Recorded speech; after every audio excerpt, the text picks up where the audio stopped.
want everyone to know that my wife has been cheating on me for months and stealing money from the business. She is a fraud. The notification chimed on my phone at exactly 3:47 p.m. on a Tuesday that started like any other. I was sitting in my empty classroom, red pen in hand, grading yet another batch of essays about the American Revolution when my world imploded with 8 simple words. Out shopping all day with Emma, home late. Rena. Before we dive deeper into this story, I have one small request. Please subscribe, drop a like, comment, and hit that hype button to boost this channel so more people can discover these incredible Reddit stories. I stared at the screen, feeling that familiar twist in my gut that comes when you know something's wrong, but can't quite put your finger on it. Except this time, I could put my finger on it. I could put my whole damn hand on it. Emma's husband Tom had been in Cleveland for the past 3 days on a construction job. I knew this because he'd asked me to keep an eye on their house while he was gone. Emma wasn't shopping with anyone today, unless she'd learned to teleport. My name is Milo Henderson, and I teach American history at Millbrook High School in a town that's seen better decades. I'm 33 years old, 5'9" on a good day, with the kind of forgettable face that makes students struggle to remember my name even after a full semester. My wife, Rena, owns the only decent flower shop in town, and up until this moment, I thought we had a pretty good thing going. I've always been the careful type, the guy who reads the fine print and keeps receipts.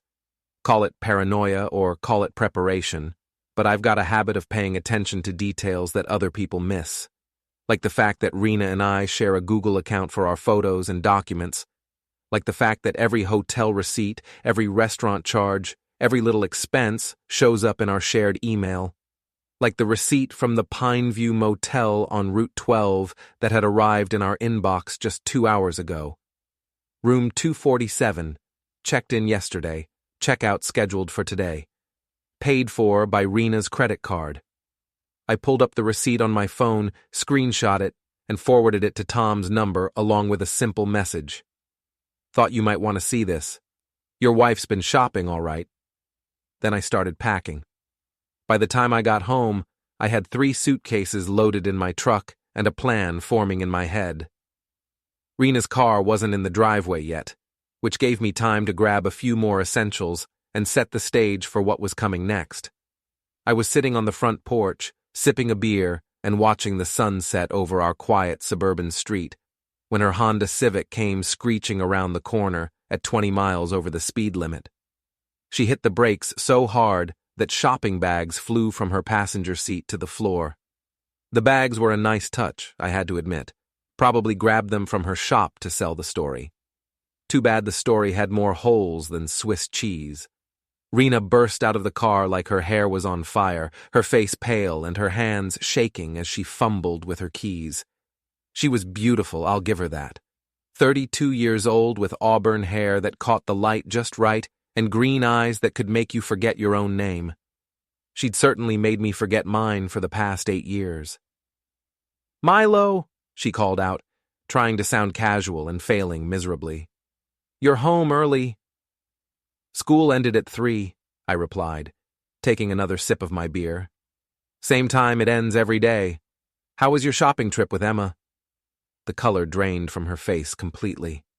It was good. We went to that new place in Hartford. You know how Emma loves to drive."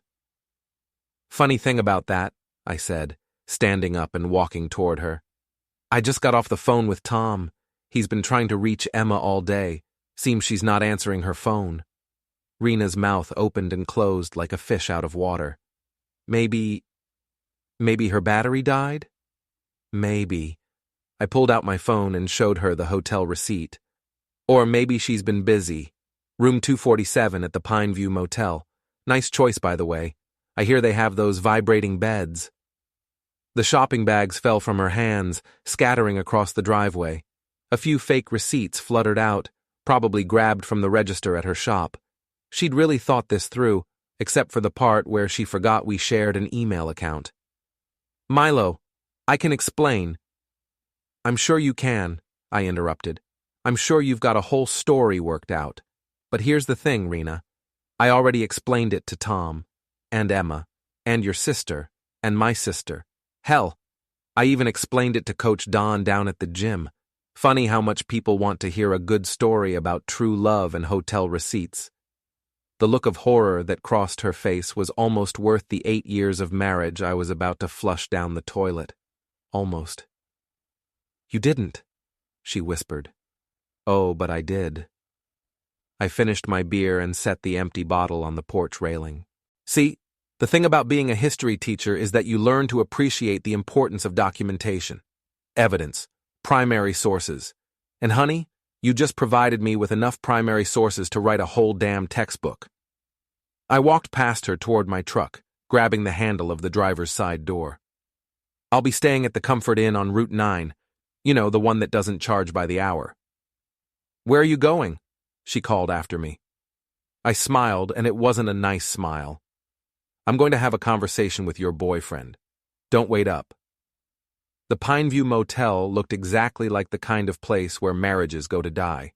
Peeling paint, flickering neon sign, and parking spaces just wide enough for a guilty conscience. I pulled into the lot at 8:30 p.m., just as the sun was disappearing behind the tree line. Room 247 was on the second floor, accessible by an outdoor staircase that creaked with every step. I could hear voices inside, low and urgent. One was definitely Rena's. The other belonged to a man I'd seen around town, but never bothered to learn his name. Jared something. Personal trainer at the new gym that opened last year. The kind of guy who wore tank tops in December and used words like bro, unironically. He had the kind of muscles that came from spending more time looking in mirrors than actually working, and the kind of confidence that came from never having his ass kicked by someone who looked like me. Tonight seemed like a good time to change that. I knocked on the door. Not a polite knock, but the kind of knock that says, "Open up, or I'll open it for you." "Room service," I called out in my best fake cheerful voice. The voices inside went silent. Then I heard Rena whisper something urgent, followed by the sound of someone scrambling around. "We didn't order room service," came a male voice through the door. "Special delivery," I replied. "Courtesy of Tom Henderson. Tom Williams, Emma's husband. You remember Emma, right?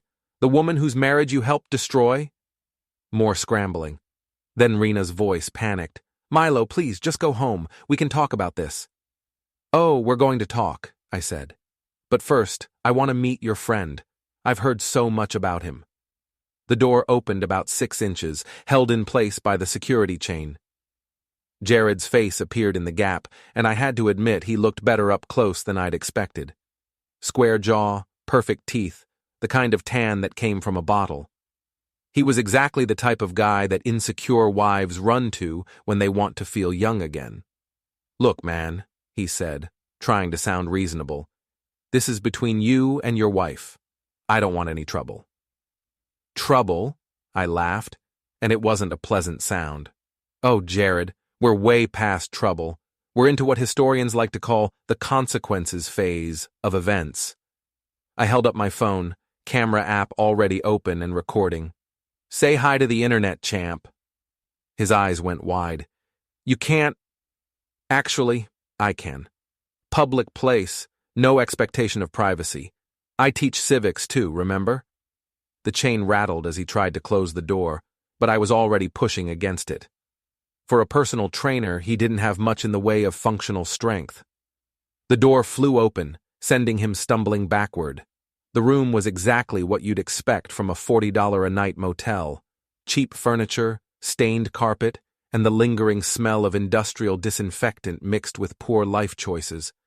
Rena was sitting on the bed, clutching a sheet around herself, her face red with embarrassment and anger. "Get out!" she screamed. "You have no right to be here." "Actually, I have every right," I said, still recording. "See, when you use our joint credit card to pay for your love nest, that makes me a paying customer, and the customer is always right."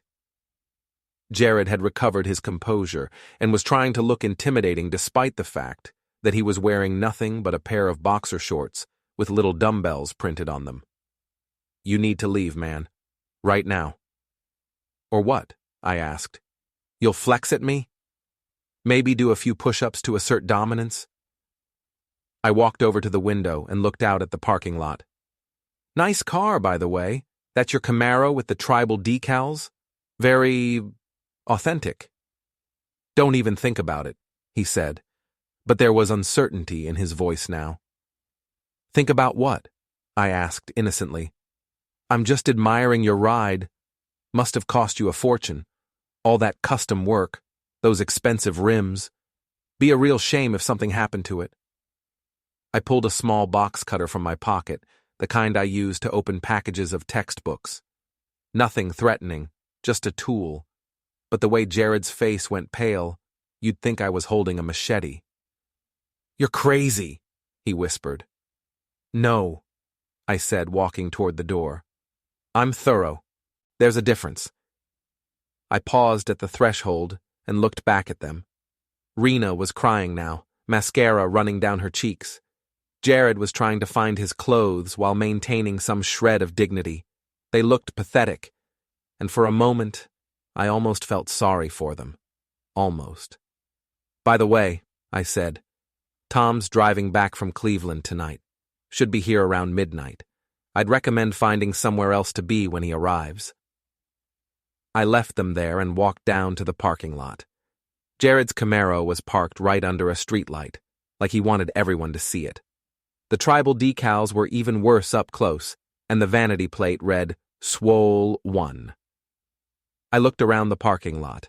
No security cameras that I could see, and no other guests stirring. The night manager was probably asleep in front of a TV somewhere. I knelt down next to the driver's side tire and examined the valve stem. Such a small thing, really. Just a tiny piece of rubber and metal that kept all that expensive air inside all those expensive tires. The box cutter made quick work of it. By the time I finished with all 4 tires, the Camaro was sitting significantly lower than it had been 10 minutes earlier. I stood back to admire my handiwork, then pulled out a piece of paper and wrote a quick note. Cheaters deflate more than just their integrity. A concerned citizen. I tucked it under the windshield wiper and walked back to my truck. As I drove away, I could see Jared standing at the second-floor window, looking down at his deflated dreams. My phone buzzed with a text from Rena. How could you do this to us? I typed back, the same way you did it to me, one choice at a time. The next morning, I woke up in my Comfort Inn room feeling better than I had in months. There's something to be said for a good night's sleep when your conscience is clear and your enemies are counting the cost of their choices. I checked my phone over coffee and found 17 missed calls from Rena, 12 text messages ranging from angry to desperate, and 1 voicemail from Emma that I decided to save for later. The real entertainment, though, came from the 3 messages from numbers I didn't recognize. The first was from Tom. Thanks for the heads up. We need to talk. The second was from Rena's sister Julie. What the hell is going on? Rena called me crying at 2 a.m. The third was from a number I had to look up. It belonged to Mrs. Patterson, the elderly woman who lived next door to Emma and Tom. She'd apparently seen quite a show when Tom got home from Cleveland. I was still smiling when I walked into Millbrook High at 7:30 a.m. The hallways were mostly empty except for a few early bird students and the custodial staff. I made my way to the faculty lounge, poured myself another cup of coffee, and settled in to grade the papers I'd abandoned yesterday. Rough night? Asked Janet Morrison, the English teacher whose classroom was next to mine. She was in her 50s, had been teaching longer than I'd been alive, and had a radar for drama that could detect gossip from 3 counties away. Not particularly, I said. Why do you ask? Because you look like the cat that ate the canary, she said, settling into the chair across from me. And because Cindy Patterson called me at 6 this morning to tell me about the police cars at the Williams house last night. I raised an eyebrow. Police cars? 3 of them, according to Cindy. Apparently there was quite a commotion. Something about adultery and vandalism, and a very angry husband with a tire iron. I tried to look concerned. I hope everyone's okay. "Oh, they're fine," Janet said. "But word is that Emma Williams spent the night at her mother's house, and Tom's talking to a divorce lawyer this morning." The coffee tasted even better after that news. My first period class was American history, and I threw myself into the lesson with more enthusiasm than usual. There's something invigorating about teaching the Revolutionary War when you've just fired the first shot in your own revolution. The Boston Tea Party wasn't just about tea, I told my students. It was about standing up to people who thought they could take advantage of you without consequences. Sometimes, when peaceful solutions don't work, you have to get creative. A kid in the front row raised his hand. "Mr. Henderson, didn't they get in trouble for dumping all that tea?" "Some of them did," I admitted, "but they also sent a message that changed the course of history. Sometimes the short-term consequences are worth the long-term results." During lunch, I drove over to Murphy's boxing gym, a converted warehouse on the wrong side of town where I'd been working out for the past 3 years. The place smelled like sweat and determination, and the owner, Coach Don Murphy, was exactly the kind of man you wanted in your corner when the world decided to throw punches. Don was 72 years old, built like a fire hydrant, and had been teaching people how to fight since before I was born. He'd taken one look at me 3 years ago and decided I needed to learn how to throw a punch properly. "You look pleased with yourself," he said, as I wrapped my hands for the heavy bag. "Just having a good day," I replied. "Heard you had some excitement last night," he said. "Word travels fast in a small town." I paused in my wrapping. "What did you hear?" "Heard your wife's been stepping out with that pretty boy from the new gym. Heard you caught them red-handed. Heard there was some property damage involved." "People talk too much in this town," I said. "Sometimes talking's not enough," Don replied. "Sometimes you gotta take action, but you gotta be smart about it. Emotional reactions get you in trouble. Strategic thinking gets you results." I started working the heavy bag, throwing combinations that Don had drilled into me over hundreds of sessions. Left jab, right cross, left hook. The rhythm was soothing, and the impact felt good against my knuckles. "What would you do?" I asked between combinations. "Me? I'm an old man. I'd probably just beat the hell out of both of them and let the lawyers sort it out later." He paused. "But you're not me. You're smart. You got education. You can hurt them worse with your brain than I ever could with my fists. How's that?" "Think about what they really care about," Don said. "Pretty boy cares about his image, his car, his reputation. Your wife cares about her business, her social standing, her security. You want to hurt them? Take away what they value most."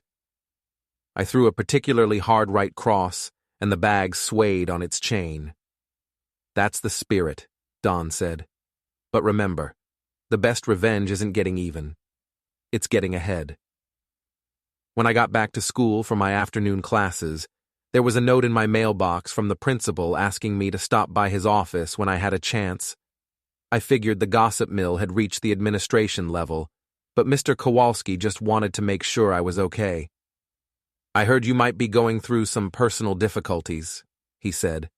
"If you need to take some time off, we can arrange for a substitute." "I appreciate that," I said, "but I think keeping busy is the best thing for me right now."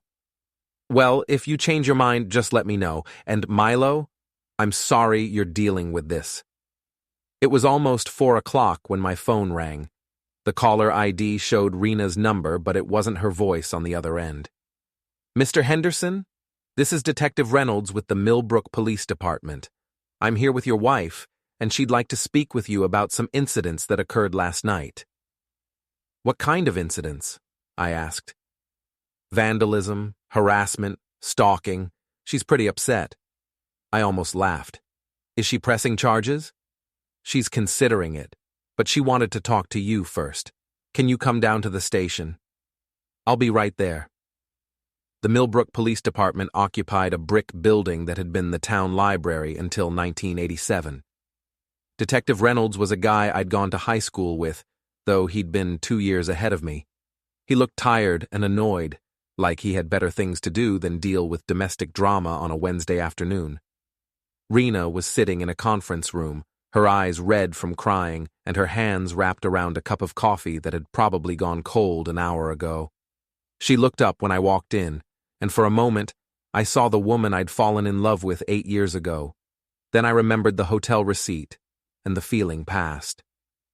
"Hello, Rena," I said. "Milo, thank God," she said, standing up like she was going to hug me. "We need to talk. This whole thing has gotten out of hand." "Has it?" I asked, taking a seat across from her. "Because from where I'm sitting, it seems like things are just getting started." Detective Reynolds cleared his throat. "Mr. Henderson, your wife alleges that you followed her to a motel last night, broke into her room, and vandalized someone's vehicle. She also says you've been harassing her with phone calls and text messages." "That's interesting," I said. "Can I see the evidence?" Reynolds looked confused. "Evidence? Well, if I broke into a motel room, there should be a police report from the motel. If I vandalized someone's car, there should be a complaint from the owner. If I've been harassing her, there should be a record of threatening phone calls or messages." Rena's face went pale. "You know what you did." "I know exactly what I did," I said. "The question is, do you want to tell Detective Reynolds what you were doing in that motel room? Because I'm pretty sure that's going to come up if this goes any further." Reynolds looked back and forth between us like he was watching a tennis match. "Maybe we should all take a step back here." "Good idea," I said, standing up. "Rena, if you want to file charges against me for anything I actually did, go ahead. But if you want to make up stories about harassment and breaking and entering, you better make sure your boyfriend is willing to testify under oath about what happened last night." I walked toward the door, then turned back. "Oh, and Detective Reynolds? You might want to ask her about the credit card fraud." "What credit card fraud?" Reynolds asked. "The part where she's been using our joint account to pay for hotel rooms without my knowledge or consent. I'm pretty sure that constitutes some kind of financial misconduct." Rena's mouth fell open. "That's not... You can't... Actually, I can. It's called unauthorized use of joint financial resources in the commission of adultery. I looked it up." I smiled at Reynolds. "I'll be at home if you need me for anything else." As I walked out of the police station, I could hear Rena shouting my name, but I didn't look back. By Thursday morning, the entire town knew about Rena's affair. Small towns are like that. Gossip travels faster than bad news and spreads wider than butter on warm toast. I discovered this when I stopped at Dunkin' Donuts for coffee and found myself on the receiving end of sympathetic looks and knowing nods from half the morning crowd. "Milo!" called out Betty Kowalski, the principal's wife and unofficial town crier. "How are you holding up, honey?" "I'm doing fine, Betty. Thanks for asking. Well, if you need anything, a home-cooked meal, someone to talk to, you just let me know. What that woman did to you is just shameful." 3 other women nodded in agreement, and I realized that public opinion had shifted decisively in my favor. Rena had spent years building her reputation as the sweet, successful businesswoman who'd married beneath her station. Now everyone was seeing her in a different light. I was enjoying my coffee and the newfound sympathy when my phone buzzed with a text from an unknown number. "We need to talk. Meet me at the diner on Route 9 at noon. Emma." This was going to be interesting. The Route 9 diner was one of those classic American spots that served coffee strong enough to jolt anyone awake and pie that could make you forget your troubles. Emma was already there when I arrived, sitting in a corner booth and looking like she hadn't slept in days. She'd been crying. That much was obvious. Her blonde hair was pulled back in a messy ponytail, and she was wearing a sweatshirt that was 3 sizes too big. She looked up when I approached, and I could see anger burning behind the tears.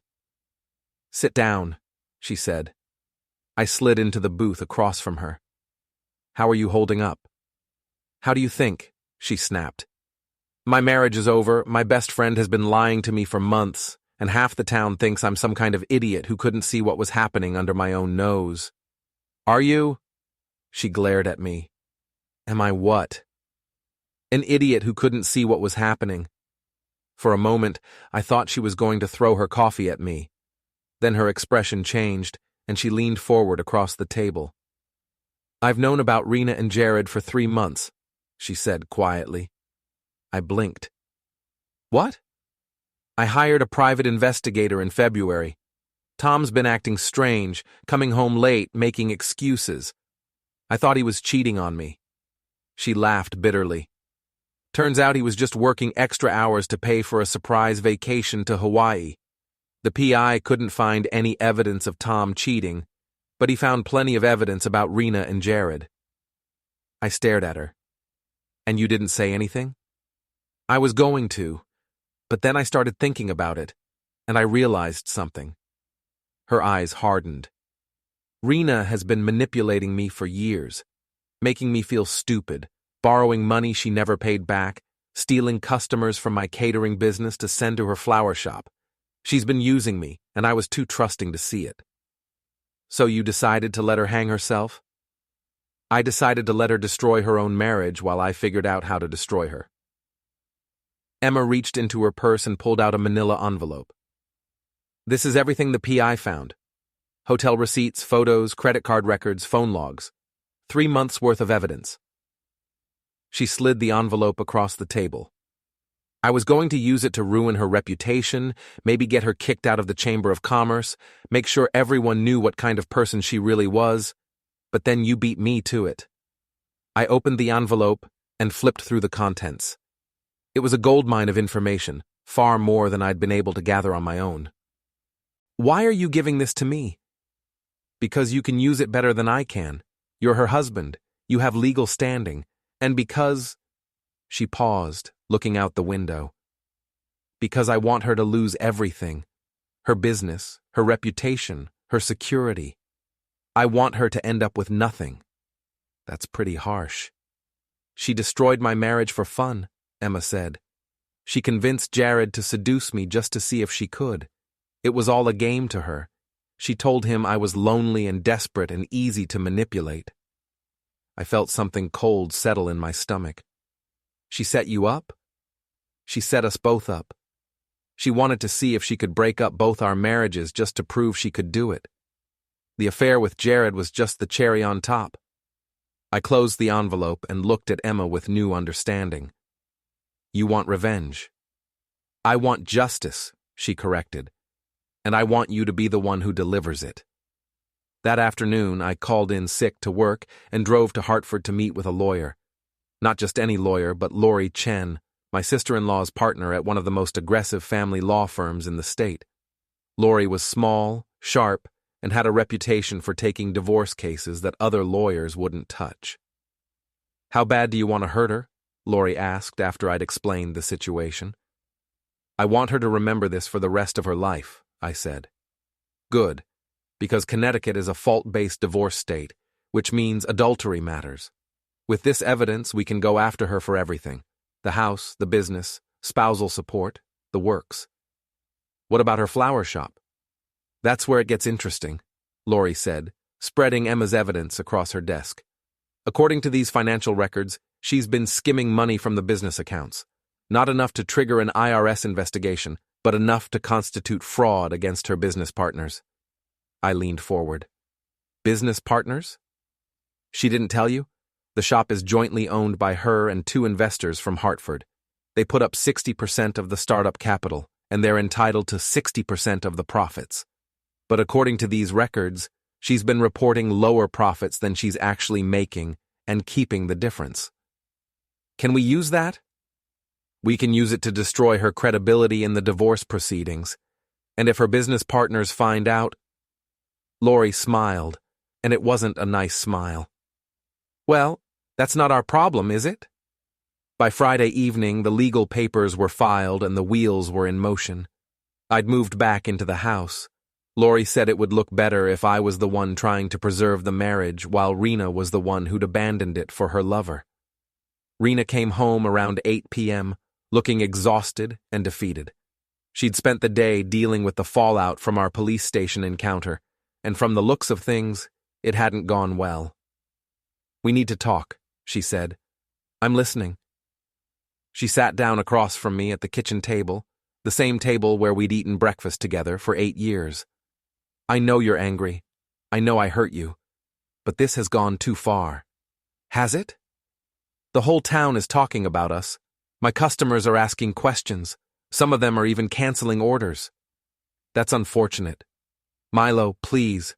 I made a mistake. I'm sorry. But we can work through this. I pulled out the envelope Emma had given me and set it on the table between us. Can we work through 3 months of hotel receipts?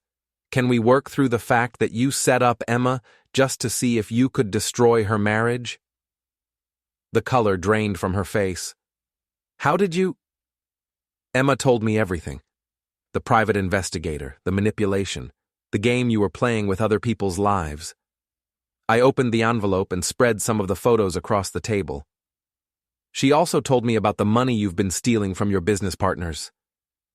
Rena's hands started shaking. I wasn't stealing. I was just managing the cash flow. By skimming profits and hiding them in a separate account? I'm pretty sure your partners would call that stealing. You can't prove anything. I smiled, and I knew it wasn't a pleasant expression. Actually, I can, and I'm going to. See, Rena, you made one critical mistake in all of this. What's that? You underestimated me. You thought I was just some boring history teacher who would roll over and take whatever you dished out. You thought I'd be too embarrassed or too weak to fight back. I stood up and walked around the table until I was standing behind her chair. But here's the thing about history teachers. We understand cause and effect. We know that actions have consequences. And we're really, really good at research. She turned around to look at me, and I could see fear in her eyes for the first time. What do you want? She whispered. I want you to understand that this is just the beginning, I said. I want you to know that every choice you made, every lie you told, every person you hurt, it's all going to come back to you with interest. And then what? Then you're going to learn what it feels like to lose everything you care about, just like you made me feel. I walked toward the door, then paused and looked back at her. Oh, and Rena, you might want to call your business partners before they read about this in the newspaper. I hear the Hartford Courant is running a story about local business fraud next week. Her scream of rage followed me out of the house, but I was already smiling. The annual Millbrook Community Block Party was scheduled for the first Saturday in June, and it couldn't have come at a better time. 3 weeks had passed since I'd filed for divorce, and the town was buzzing with anticipation for what everyone assumed would be the social event of the year. Rena's business partners had indeed read about the financial irregularities in the Hartford Courant, and they'd responded by freezing her accounts and launching their own investigation.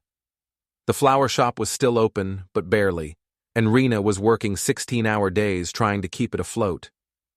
Jared had left town 2 days after the tire incident, claiming he had a business opportunity in Florida. Word was that he'd been getting anonymous phone calls at all hours of the night, and someone had been leaving deflated footballs on his doorstep with notes attached. I had no idea who might be doing such a thing. Emma and Tom were working things out, apparently. They'd been seen at couples counseling, and Tom had taken that vacation to Hawaii after all. Emma had even sent me a thank you card, though she'd been careful not to sign it. The block party was held on Maple Street, right in the heart of the old residential district. The entire street was blocked off, with food trucks, craft booths, and a small stage for local musicians.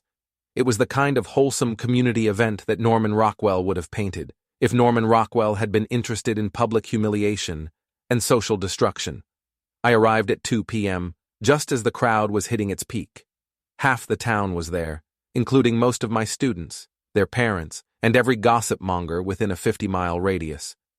I dressed carefully for the occasion, khakis, polo shirt, and a smile that I'd been practicing in the mirror. Rena was working a booth near the stage, selling flowers and trying to drum up business for her struggling shop. She looked tired and stressed, but she was putting on a brave face for the customers. A few people stopped to buy flowers, but most just walked by with sympathetic looks. I made my way through the crowd, stopping to chat with neighbors and colleagues. Everyone wanted to know how I was doing, and I played the role of the wounded but dignified husband perfectly. Yes, it was difficult. Yes, I was hurt. But I was moving forward with my life, focusing on my students and my future. At 3:30, the mayor took the stage to make his annual speech about community values and small-town pride. He was followed by the high school principal, the head of the Chamber of Commerce, and finally, the president of the PTA. That's when I made my move. I walked up to the stage during the applause and asked if I could say a few words. The PTA president, who'd known me for years, handed me the microphone without hesitation. "Thank you," I said, looking out at the crowd. I wasn't planning to speak today, but I've been thinking a lot lately about community, about trust, and about the importance of honesty in our relationships with each other. The crowd settled down, sensing that something interesting was about to happen. I could see Rena near her flower booth, her face pale with sudden understanding. 3 weeks ago, I discovered that my wife of 8 years had been having an affair, I continued. Now, I know that's not the kind of thing we usually talk about at community events, but bear with me, because there's a point to this story. A murmur ran through the crowd. This was definitely not the usual block party entertainment. "See, the affair itself wasn't the worst part," I said. "The worst part was discovering that she'd been manipulating our friends, lying to our neighbors, and stealing money from her business partners. The worst part was realizing that the woman I'd trusted with my life had been playing games with other people's marriages just to see if she could destroy them." I could see people turning to look at Rena, who was now standing frozen behind her flower display like a deer caught in headlights. "Now, I'm not telling you this to embarrass anyone or to air my dirty laundry in public," I continued. "I'm telling you this because I think it's important for our community to understand what happens when people abuse the trust we place in them." The crowd was completely silent now. Even the children had stopped running around. Rena Henderson, that's my wife, for those of you who don't know, convinced her best friend's husband to have an affair just to see if she could break up their marriage. She stole money from her business partners and hid it in secret accounts. She lied to the police about harassment and vandalism when her schemes started falling apart. I paused and looked directly at Rena, who was now crying openly. "But here's the thing about consequences," I said. "They don't care if you're sorry. They don't care if you didn't mean for things to go so far. They just care about the choices you made and the people you hurt along the way." I handed the microphone back to the stunned PTA president and walked down from the stage. The crowd parted in front of me like the Red Sea, everyone staring as I made my way toward Rena's flower booth. She was standing there with tears streaming down her face, surrounded by the wilted remains of her business and her reputation. A few people had gathered around her, but they looked more curious than sympathetic. "Hello, Rena," I said quietly. "How could you do this to me?" she whispered. "In front of everyone?" "The same way you did it to Emma," I replied. "The same way you did it to Tom. The same way you did it to me, one choice at a time." That's when Emma appeared at my elbow. She'd been standing in the crowd, watching the whole thing with a satisfied smile. "Actually," she said loudly enough for everyone around us to hear, "there's something else you should know about Rena." The crowd pressed closer, sensing that the show wasn't over yet. 3 months ago, she approached Jared Morrison, the personal trainer who left town so suddenly, and convinced him to seduce me, Emma announced. She wanted to see if she could destroy my marriage just for the fun of it. She told him exactly what to say, how to approach me, when Tom would be out of town. Gasps rippled through the crowd. This was better than cable television. "She set up the whole thing as some kind of sick game," Emma continued. "And when Jared started falling for her instead of me, she decided to have an affair with him just to prove she could steal him away." Rena's face had gone from pale to green. "That's not... I have recordings," Emma said calmly. "Jared called me before he left town. He wanted to apologize, and he told me everything. About how you manipulated him, how you laughed about destroying marriages, How you said I was too stupid to figure out what was happening. The crowd was getting ugly now. I could hear angry mutters, and a few people were starting to move closer to Rena's booth. This was exactly what I'd hoped for, but I needed to control it before things got out of hand. "That's enough," I said loudly. "Everyone's heard what they need to hear. Let's let Mrs. Henderson pack up her things and go home." But the crowd wasn't ready to disperse. Someone shouted, "What about the money she stole?" And someone else yelled, "She should be in jail!" Rena looked around desperately, but there was nowhere to run. Her flower booth was surrounded by angry neighbors, former friends, and customers who felt betrayed. She started grabbing flowers and throwing them into boxes, her hands shaking so badly she could barely function. That's when Tom Williams pushed through the crowd. He was a big man, made bigger by 3 weeks of anger and humiliation. He walked right up to Rena and stood there, looking down at her with contempt. "You destroyed my marriage," he said quietly. "You played games with my wife's emotions and nearly cost me the only woman I've ever loved." "Tom, I'm sorry," Rena sobbed. "I never meant for—" "You meant every bit of it," he interrupted. "And now you're going to pay for it." He reached into his pocket and pulled out a folded piece of paper. "This is a lawsuit," he said. "For intentional infliction of emotional distress, interference with marriage, and conspiracy to commit adultery. My lawyer says I've got a pretty good case." He dropped the paper on her table among the scattered flowers. "See you in court, Rena." As Tom walked away, the crowd finally began to disperse. People were talking excitedly, already planning how they'd tell this story to friends and family. Rena was left alone with her ruined flower display and her shattered reputation. I walked over to where she was standing and looked down at the legal papers Tom had served her. "This is just the beginning," I said quietly. "The divorce papers will be served Monday morning. The business fraud investigation starts Tuesday. And by Wednesday, everyone in 3 counties will know exactly what kind of person you really are." She looked up at me with red, swollen eyes. "I loved you," she whispered. "No," I said. "You loved what I could give you. Security, stability, someone to come home to when your games got boring. But you never loved me enough to be honest with me." I turned and walked away, leaving her there among the wilted flowers and the scattered dreams. As I reached the edge of the crowd, I heard her calling my name, but I didn't look back. Coach Don was waiting for me by the food trucks, a beer in his hand and a satisfied grin on his face. "That was beautiful," he said. "Absolutely beautiful. You didn't lay a finger on her, but you destroyed her completely." "She destroyed herself," I replied. "I just made sure everyone got to watch." "So what now?" I looked back at the scene behind us. Rena was still trying to pack up her booth, but her hands were shaking so badly she kept dropping things. A few people were taking pictures with their phones, and I knew those images would be all over social media within the hour. "Now she learns what it's like to lose everything," I said. "Her business, her reputation, her friends, her security, everything she valued more than our marriage. And you?" I smiled, and for the first time in weeks, it felt completely genuine. "I win." As we walked away from the block party, I could hear Rena's voice one last time, calling out desperately for someone, anyone, to help her. But the crowd had moved on to other entertainments, other conversations, other dramas. She was alone, just like she'd left me 3 weeks ago. The difference was, I'd found a way to turn that loneliness into power.